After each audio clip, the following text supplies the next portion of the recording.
Hi sir, good to see you. Aditya भाई, welcome to my office. Thank you so much for inviting us sir. My क्या pleasure. खूबसूरत आपने ये cinematic feel बना रखी है। Thank you so much. ये हाँ, किसी भी तरह से लॉयर का ऑफिस लगता नहीं है। वही आप वही देखेंगे ऐसे लगता है कि आप किसी म्यूजियम में आ गए या ये किसी आपका ट्रिक तो नहीं है ज्यादा क्लाइंट लाने का कि आओ हम मैं आपको अरे ऑफिस नहीं, दिखाता अब हूँ। वो उम्र गई है जहाँ पे हमारे को ट्रिक्स प्ले करनी पड़े हैं। अच्छा कि अब तो ये एस्टेब्लिश हो गए, 35 साल की प्रैक्टिस है, तो अब अच्छा। उसको वो सब कुछ जरूरत नहीं है। तो वैसे कभी किया भी ये नहीं। कहाँ से क्या क्या चीजें हैं, ये है क्या चीज, ये रेडियोस हैं। हाँ, तो ये हाँ। अगर देख रहे हैं आप तो कि हमारी जो रेडियो के कलेक्शन जो है हम्म इंडिया में हम्म अमंग्स द लार्जेस्ट कलेक्टर्स हैं हम। हम्म और यहाँ तो सारे नहीं पड़े ऑब्वियसली, क्योंकि हम्म 300 से ऊपर हैं तो सारा कुछ तो यहाँ नहीं रख सकते। हम्म। लेकिन कुछ मॉडल रखे हुए हैं। अच्छा। और शौक है कि जो भी इंडिया में रेडियो का मॉडल आया है किसी भी ब्रांड का, उसकी मेरे पास एक मॉडल तो जरूर होगा। अच्छा इस अच्छा। तरह से है। और ये आपके यहाँ से स्टार्ट होते हैं टाइपराइटर। अच्छा हाँ, अगर आप टाइपराइटर देखें तो इस वॉल पे सामने यहाँ हाँ। कुछ सिलेक्ट टाइपराइटर्स हैं, बड़े रेयर मॉडल्स जो हैं डिफरेंट डिफरेंट ब्रांड के। अगेन यहाँ पर आपको 100 सवा 100 मिलेंगे, पर लगभग जो कलेक्शन है वो हमारी 520 के करीब की है। ओके। वो फिर कुछ वेयर हाउस में है। और जो टाइपराइटर की हमारी जो कलेक्शन है वो एशिया में सबसे लार्जेस्ट है प्राइवेट कलेक्शन में। क्या बात। और शंघाई म्यूजियम में, चाइना में ही हमारे से ज़्यादा ये टाइपराइटर्स म्यूजियम्स होंगे। हैं, उसमें हैं। लेकिन अमेरिका में बहुत लोगों के पास है Okay. कलेक्शन, क्योंकि अमेरिका से टाइपराइटर बनना शुरू हुआ था। जैसे क्रिस्टोफर लैथम 1867 में लेके आते हैं जी टाइपराइटर का पूरा ट्रेंड। हाँ जी। तो आपने सारे केस भी इसी पे फाइल करेंगे। अरे आइए। हाँ, नहीं भाई, ये सही बात है कि जब मैंने वकालत हाँ, शुरू करी थी तो हम तो टाइपराइटर पे डिक्टेट करते थे पिटीशन। अच्छा। क्लाइंट आया, हाँ। केस सुना, स्टेनोग्राफर को बुलाया, ले भाई लिख। और वो 4 लगाता था बीच में कार्बन पेपर, टक टक टक टक हमारे सामने बैठ के पिटीशन टाइप होती थी। कहीं पे गलती हो गई तो व्हाइटनर लगा देता था, अगले दिन सुबह फाइल कर देते थे। हमारे पास तो वो स्कोप था ही नहीं कि कंप्यूटर पे आप उसको जो है डिलीट करो, स्पेल चेक करो, कुछ नहीं होता था। वही वही। तो वो जो स्टेनोग्राफर की भी हिम्मत होती थी स्पेलिंग करेक्ट होने और चाहिए, वो बिना देखे फटाफट बिना कट वो कट मेरी कट तरफ देख रहा है बात करते कि करते मैं क्या कर रहा हूँ। ठीक है, हाँ जी, हाँ जी। ऐसे ऐसे करके करता था, गजब। पर मजा आता था। वो वही अपना टाइम था, पर ठीक है। पर जब ये- वो एक पास्ट का रेलिक्स है, वो जो हाँ, टाइपराइटर हाँ, से आप बिल्कुल टाइप बिल्कुल करते हो, ये सारा का बिल्कुल सारा। बिल्कुल। मेरा और वाला टाइपराइटर भी है मेरी कलेक्शन में। अच्छा। हाँ, हाँ। तो ये वाले पुराने भी हैं आपके पास में। बिल्कुल। और टाइपराइटर, रेमिंगटन वाला और हाँ, सारा। हर तरह का मॉडल है। ओह, जो भी भारत में अगर टाइपराइटर का मॉडल एंटर किया है वो मेरे पास है। कोरोना भी है और आपके पास। रेयरेस्ट ऑफ रेयर भी है। वर्ल्ड वॉर के टाइम पे भी जो मॉडल यूज होते थे, ब्रिटिश यूज करते थे, क्योंकि वो साइलेंट होते थे। उसमें बटन बताओ तो वो साइलेंट हो जाता था, टिक टिक की आवाज नहीं आती थी। अच्छा। ऐसे भी है। पर इसकी जो कलेक्शन है उसकी बड़ी जबरदस्त एक कहानी है। नॉट कि भाई मेरे पास है वो तो चलो ठीक है, मगर टाइपराइटर की जो है इंडिया की सोसाइटी, इकोनॉमिक्स, कल्चर के साथ बहुत बड़ी एसोसिएशन, एक कहानी है। और ये भी एक बात है कि 1947 के बाद जब भारत इंडिपेंडेंट हुआ तो प्राइम मिनिस्टर नेहरू ने गोदरेज साहब को कहा कि टाइपराइटर एक बहुत हिस्सा है हमारे सोसाइटी का। हाँ, गवर्नमेंट के ऑफिसेज में सारे टाइपराइटर होते थे, सब कुछ है। तो उन्होंने कहा कि हमें अपना खुद का बनाना चाहिए, व्हाई शुड वी इंपोर्ट। तो गोदरेज टाइपराइटर बनना शुरू हुआ, गोदरेज फैमिली ने बात बनाया। है। और उन्होंने अपना खुद का म्यूजियम बना रखा है, जो उन्होंने मॉडल बनाए हैं ओके। गोदरेज के जितने भी है। फिर ऑब्वियसली टाइपराइटर म्यूजियम जो मैनुअल से, फिर इलेक्ट्रिक आना शुरू हुआ, इलेक्ट्रिक। और धीरे धीरे फिर वो देखा जाए तो जो इसका कीबोर्ड है, आज भी जो कंप्यूटर्स में, लैपटॉप में, आईपैड में यही कीपैड यूज होता है। हाँ हाँ। कीपैड तो वही है ना, वही वर्ड्स, टेक्नोलॉजी। और ये रेमिंगटन तो इतनी पुरानी कंपनी है अमेरिका की कि कई प्रेसिडेंट्स ने वो अपने संभाल के रखे हुए हैं टाइपराइटर्स, जो उन्होंने लेटर लिखे थे, और ये सारा का सारा। और हम तो इसके ऊपर एक वर्चुअल म्यूजियम तो हम ऑलरेडी क्यूरेट कर चुके हैं कि इंडिया में टाइपराइटर्स का क्या सिग्निफिकेंस रहा है इकोनॉमी में, जेंडर एड्रेस इश्यूज को एड्रेस करने में, कल्चर में। फिल्मों के गाने बने हैं, बड़े बड़े जो हमारे लेखक होते थे वो सब, उनकी कहानियां इसी में टाइप होकर के फिल्में बनी है पूरी की पूरी, और किताबें हुई हैं। बिल्कुल। तो सर ये रूम, इसमें क्या है आपके पास में? क्या खजाना है? अच्छा, ये जो है ये नमक हराम वगैरह। हाँ, ये नहीं, ये ग्रामोफोन के बताता हूँ आपको पहले कि अब तो आपको सब कुछ जो है प्लेलिस्ट मिलती है आपके फोन पे, जो मर्जी डाउनलोड कर लो। पहले तो लोग फिल्में देख के आया करते थे, लेकिन अगर उनको गाना पसंद आ गया तो वो दोबारा कैसे सुने। फिल्म थिएटर के बाहर, तो रिकॉर्ड हुआ करते थे, लेकिन जो ग्रामोफोन रिकॉर्ड हुआ करते थे वो जो इलीट होते थे, बड़े रिच नोबल, वो उनके पास होते थे, क्योंकि महंगा होता था। और 1920 के करीब जब ये शुरू हुआ तो बहुत जैसे राजा महाराजा नोबल्स के पास होता था, जैसे ये ग्रामोफोन है। और ज्यादा तो वेस्ट बंगाल में देखे हमने। फिर वेस्ट बंगाल में क्योंकि क्या है कि कल्चरल रेनेसांस भी वहीं से शुरू हुई ना, हब होता था। तो और इनफैक्ट आपने अच्छा कहा, ये बात सही कही आदित्य भाई, क्योंकि जो पहला गाना रिकॉर्ड हमारा हुआ वो तवाइफों ने शुरू किया, कोर्टिसंस ने, बाइयां होती थी। तो क्योंकि जो जाने माने कलाकार थे वो अच्छा नहीं मानते थे कि हम रिकॉर्ड करें, हम जो उनके ट्रेडिशनल गुरु के सामने गाते थे वो, या कुछ महफिलें होती थी वहां गाते थे, क्योंकि एक डिग्निटी थी। तो जो है गौहर जान ने सबसे पहले गाना शुरू किया, उसका रिकॉर्ड हुआ। उसके बाद फिर सारी बाइयों ने, बाकियों ने करना शुरू कर दिया। और फिर जो है ऑर्केस्ट्रा, सारा जो एमेचर ऑर्केस्ट्रा है वो सारा कलकत्ता से शुरू हुआ। और इनफैक्ट अगर हमारे जो केएल सहगल हैं वो भी रेडियो सेल्समैन थे, रेडियो बेचा करते थे। उसी चक्कर में जब वो कोलकाता जाते थे तो वहां पे उनका ये ऑर्केस्ट्रा से और म्यूजिक से एसोसिएशन हुआ। तो अगर आप ये देखेंगे, ये तो खैर एलपीज हैं जो कि बाद में बने, लेकिन ये जितने आप डब्बे देख रहे हैं और ये डब्बे देख रहे हैं, अगर आप ये ओरिजिनल केसेस हैं जिसमें 1940-45 तक रिकॉर्ड आया करते थे, और ये पत्थर के रिकॉर्ड होते थे, 78 आरपी कहते थे इसको। और ये कैन आई टच? हाँ प्लीज। ये हमारे पास कुल मिलाकर के 12,500 के करीब की कलेक्शन है। अच्छा। लेकिन उसके लिए मैं सबसे ज्यादा प्राइड जो मेरे पास मैं महसूस करता हूँ वो है कि इसमें हमारे पास फोक म्यूजिक बहुत है।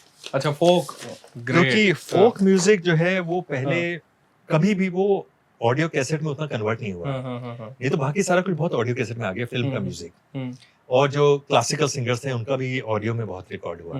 लेकिन जो फोक म्यूजिक था और एमेच्योर सिंगर थे जो बाद में बहुत मशहूर हो गए, उनके जो पहले गाने हैं वो इन्हीं में छुपे हुए हैं। अच्छा। अभी लेकिन हमने इसकी तो ये लोगों के लिए कब लेके आ रहे हो आप लोग? ये अभी आदित्य भाई अगर 2-3 साल लगेंगे, क्योंकि अभी हमने टाइपराइटर का क्यूरेशन सारा हमारा कैटलॉगिंग खत्म हो गया है, उसका हमने वर्चुअल म्यूजियम में क्यूरेट कर लिया है। रेडियो को लेकर के हम इंफॉर्मेशन ब्रॉडकास्टिंग हिस्ट्री बना रहे हैं। अच्छा। तो वो भी क्यूरेट हो गया। अच्छा, ये आपका ये पोस्टर भी है? हाँ, ये तो सिनेमा की है, मैं आपको इसको बताऊंगा, ये तो एक बड़ी लंबी कहानी है। अभी दूसरे रूम में चलते हैं तो आपको बताता हूँ। तो लेकिन जो रेडियो, ये जो गानों की आपने पूछा कि इसकी बारी अभी 1-2 साल लगेंगे, क्योंकि टीम अभी जो है सिनेमा पे काम कर रही है। अच्छा अच्छा अच्छा। क्योंकि हम सिनेमा की जो इंडियन सिनेमा की हिस्ट्री है उसको डॉक्यूमेंट कर रहे हैं। ओके। इतनी रिच हिस्ट्री और लेगेसी है इंडियन सिनेमा की, बट इंडियन सिनेमा ने खुद कभी उसको डॉक्यूमेंट नहीं किया। नहीं, हमारे लोग करते नहीं है ये सारी चीजें, हम इसकी इम्पोर्टेंस समझते नहीं। और हमारी इतनी रिच कंट्रीब्यूशन है सिनेमा में ग्लोबली, और कैश रिच इंडस्ट्री है, मगर वो अपनी खुद की हिस्ट्री नहीं कर पाए आज भी।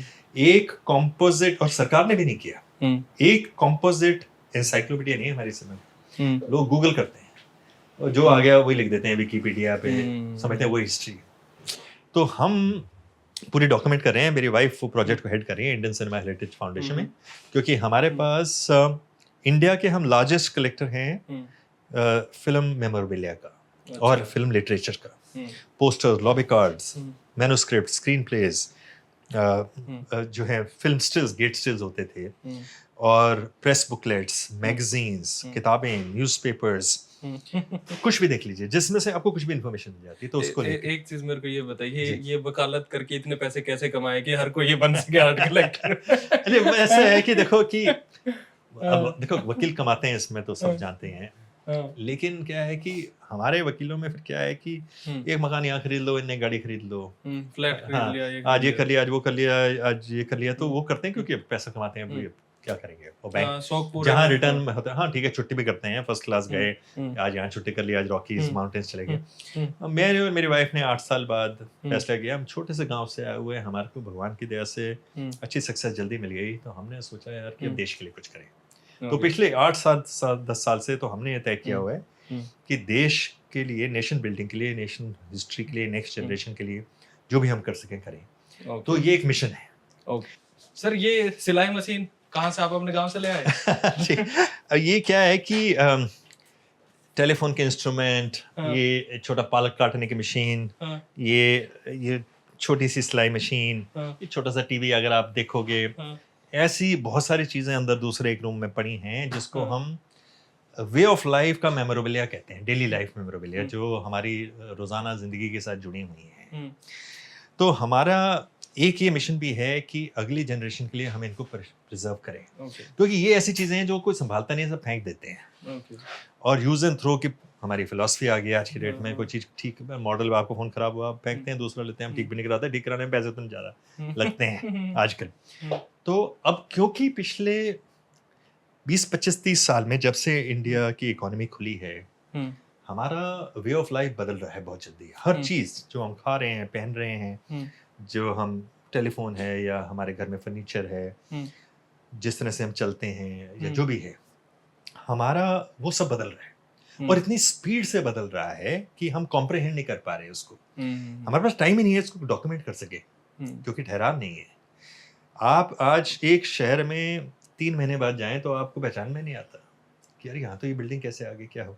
और इतना यूजलेस आर्किटेक्चर। हाँ, और मैं डब्बे- आपको डब्बे- बताऊं डब्बे कि बना दिए पेरिस सीधा, ने, हाँ। और ये मेरी ये शुरुआत कैसे हुई, आपको बड़ी हाँ। इंटरेस्टिंग कहानी है। हाँ, मैं आज से कोई 10-12 साल पहले यूएस जा रहा था, जेट एयरवेज की फ्लाइट, उनका बेल्जियम में यूरोपियन हब होता था, तो मैं वहां पर ब्रसल्स में एयरपोर्ट पे रुका। वो तो ग्लास भी बहुत अच्छे मिलते हैं वहाँ के। बिल्कुल। तो ब्रसल एयरपोर्ट में मैंने एक मैगजीन खोली, हम्म, तो उसमें मैंने एक एडवर्टाइजमेंट देखी कि फ्रांस गवर्नमेंट की, कि हम्म, उन्होंने कहा कि देश भर में, पूरे विश्व भर में जिसके पास कोई भी फोटो हम्म, फ्रांस की है, हम्म, वो हमें स्कैन करके या कॉपी बना करके भेजे, क्योंकि हम डॉक्यूमेंट करना चाहते हैं कि हमारा लैंडस्केप कैसा चेंज हुआ है, क्योंकि हमारे पास भी इतनी डॉक्यूमेंटेशन नहीं है ग्रेट। कि कहाँ कभी तालाब था, आज वहाँ क्या है, कहाँ कभी बाग था, वहाँ आज क्या है, कहाँ बच्चों का स्कूल था, आज वहाँ कमर्शियल बिल्डिंग है, एयरपोर्ट किसकी बिल्डिंग पे बनाया, क्या बनाया, कौन सा गांव उजड़ा, कैसे, तो वो पूरा रिकॉर्ड करना चाहते थे। और हमारे पे तो ये रोज ही हो रहा है ये। हमारे तो इतनी स्पीड से डेवलपमेंट हो रही है, जहाँ पर आज आपके हाईवे हैं, एक्सप्रेस में, वहाँ कभी गांव फलते फूलते थे। तो एटलीस्ट उनकी हिस्ट्री तो रिकॉर्ड होनी चाहिए। हाँ, एक प्रिजर्वेशन तो क्योंकि होना आपके चाहिए रूट्स इसका। हैं। तो हमने ये डिसाइड किया कि हम हमारी जो रूट्स से और जुड़ी चीजें हैं, हम उसको इकट्ठा करेंगे। वो अपने आप बोलती हैं कहानी, बताने की जरूरत नहीं है।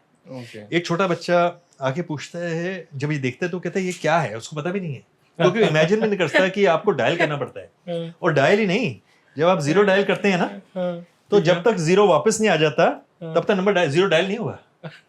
और यहाँ तो तब तक आप स्पीड डायल कर लेते हैं, तो एक फोन ही काट देता है अगला, ठीक है, हो गया।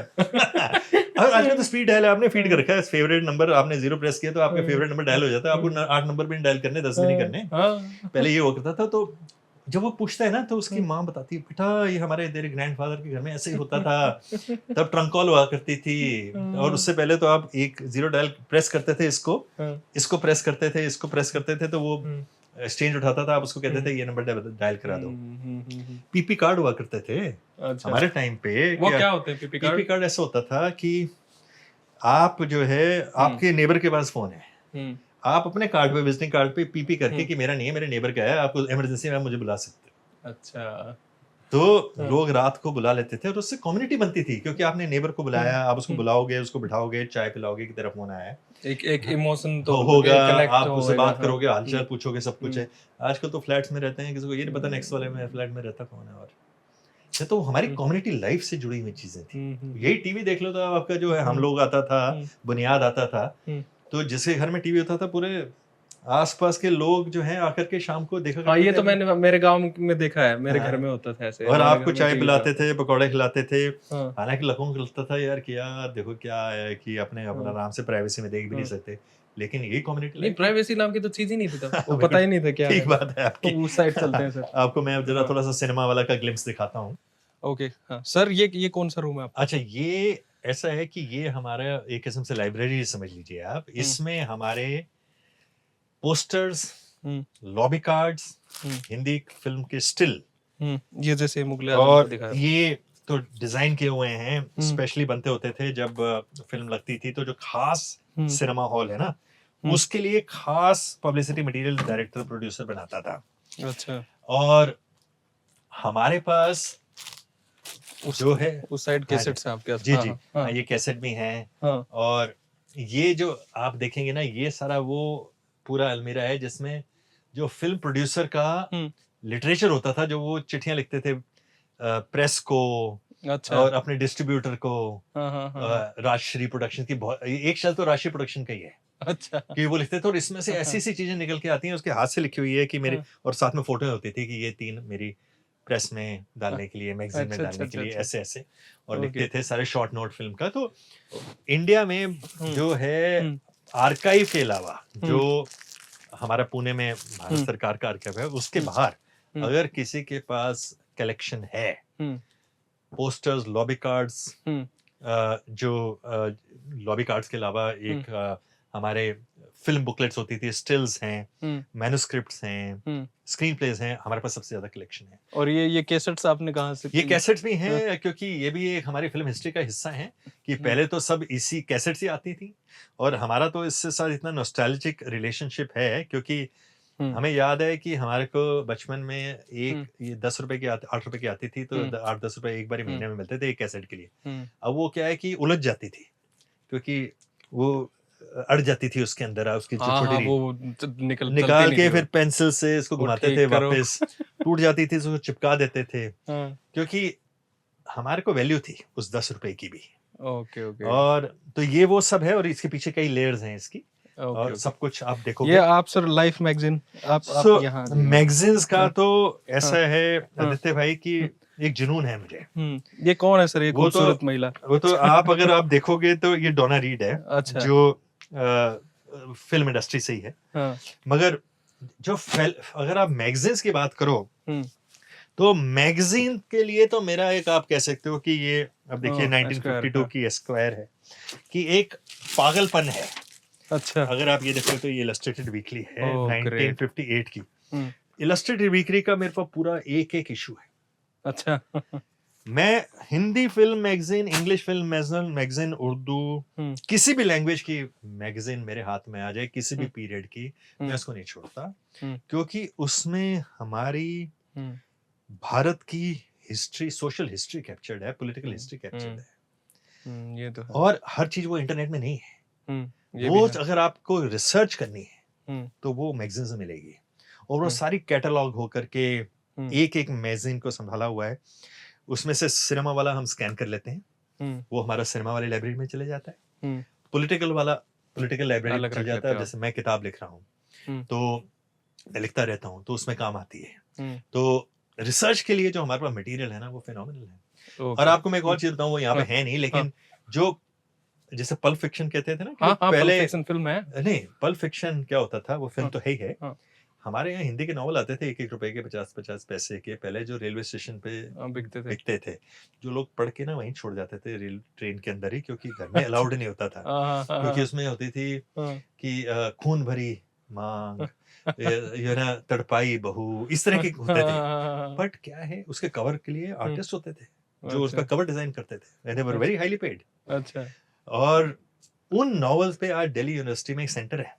क्या बात है। क्योंकि इसमें हमारी social history of that time है ना, लोग वही लिखते हैं जो हो रहा होता है आसपास, है ना।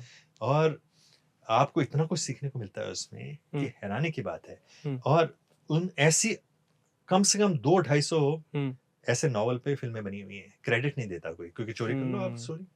तो 1970s और 80s की जितनी फिल्में बनती थी वो इन्हीं नॉवल पे बनती थी। अच्छा, थोड़ा सा ट्विस्ट कर लिया, और कुछ तो ऑब्वियसली बनती थी जिनका आप क्रेडिट देते थे, बट जनरली सो ये सिनेमा वाला प्रोजेक्ट तो मेरी वाइफ देख रही हैं। अच्छा, और वो डॉक्यूमेंट कर रही हैं हिस्ट्री को। अच्छा, तो मैं तो सिर्फ कलेक्ट करता हूँ। Okay, okay, okay.